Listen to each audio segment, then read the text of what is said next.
It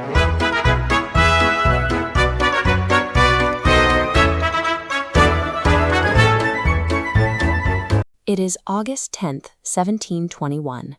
Boston is currently circulating a scathing new public document that has immediately heightened local tensions. This is the Little Compton Scourge, also known as the Anti-Courant. It functions as a direct and aggressive strike against a rival publisher. While the printed signature identifies the author as Zechariah Touchstone, the document was actually penned by the Reverend Thomas Walter. Walter intended this broadside to perform a calculated public character assassination of his opponent. His strategy relies on high philosophy and classical allusions to systematically strip his rival of any intellectual legitimacy.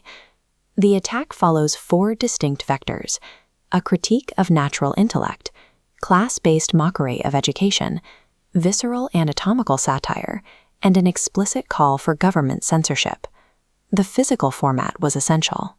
This single-page broadside was designed to be slapped onto tavern tables and passed through crowded coffeehouses for maximum visibility. To understand the weight of these insults, we have to deconstruct the specific, highly educated vernacular of the 18th century New England elite. We begin with the first segment of this deconstruction, Walter's initial assault on his rival's baseline intelligence. In the early 1700s, intellectual gatekeeping was a primary tool used to invalidate a person's right to speak in the public square. Walter opens by citing Descartes, establishing an axiom about the equal distribution of intellect. He pivots to self-conceit, arguing arrogance is a coping mechanism for those lacking sense, narrowing this premise to a specific target, the Courant's publisher, whom he labels miserable and dull. The accusation is precise. Walter claims the publisher is completely blind to his own writing's incompetence.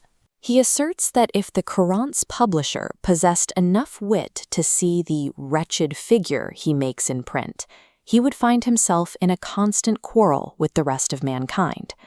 The transition from the esteemed Descartes to a local, miserable rival creates a deliberate sense of rhetorical whiplash. This maneuver creates a logical dead end for the victim. Any attempt to defend his own intelligence only reinforces Walter's point about his self-conceit. Walter moves away from natural intelligence to launch a second categorical attack, targeting the Courant's formal pedigree and class background. He questions where the Courant's wit developed, contrasting an elite college with a working-class apothecary shop. Walter personifies wit as high society, which the Courant has no acquaintance with. He mocks his rival's classical languages, describing him as clothed in a Latin dress of tattered clothes. This critique targets the Courant's attempt to emulate the sophisticated style of London essayist Richard Steele, better known as Mr. Bickerstaff. Walter dismisses the imitation, labeling the Courant's a lackey and link boy, a low-level servant, rather than a gentlemanly equal to Bickerstaff. By exposing a writer's lack of formal Latin training, Walter aims to strip them of cultural authority and effectively silence their political voice. The analysis now shifts to the most visceral and biologically specific portion of the broadside. Earlier, the Courant had published a metaphor offering to have himself dissected to reveal his outward character to his readers. Walter seizes on this, arguing that a dissection to discover the inward man would be an exercise in futility.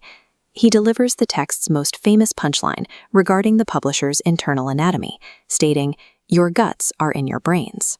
This insult simultaneously labels the publisher mindless, while associating his thoughts with digestive waste. It is a moment where the era's interest in medical science meets lowbrow, tavern-style roasting. This paragraph marks the peak of Walter's escalation, where he moves past philosophical debate into pure biological humiliation. In the final phase of the assault, Walter expands his target to include the Courant's entire audience. He claims that a writer this poor is only capable of entertaining stupid admirers and a dull parody of readers. The implication is that readers must share the Courant's own heavy genius to find merit in the work. With heavy sarcasm, Walter encourages the publisher to continue writing in his usual manner. He then applies a permanent label to that native style using absolute typographic emphasis. very, very dull. This tactic creates a social stigma. Being seen with a copy of the Courant becomes a public admission of one's own stupidity. By attacking the readership, Walter utilizes peer pressure as an economic weapon to dry up his rival's subscriber base. The document's postscript reveals that the previous intellectual roasting was merely a preamble to a concrete political demand. Walter appeals directly to the select men of Boston to intervene against the paper for the peace of the public.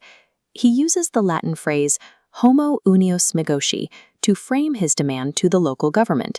He is calling for the select men to ban the Courant from the printing business and force the publisher to a single, non-literary trade.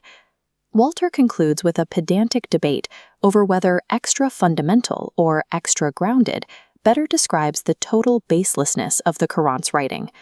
The broadside moves through a complete rhetorical trajectory, from the philosophy of Descartes to gut anatomy, and finally to outright censorship. Walter applied his intellectual training toward the single goal of destroying a competitor's livelihood. While early American print culture is often romanticized, the reality was frequently defined by these vicious, no-holds-barred pamphlet wars. The Anti-Courant remains a definitive study in the mechanics of colonial insult. Long before the birth of modern media, colonial writers proved the most dangerous weapon in a dispute was an elite education wielded with malicious intent. The Daily Dispatch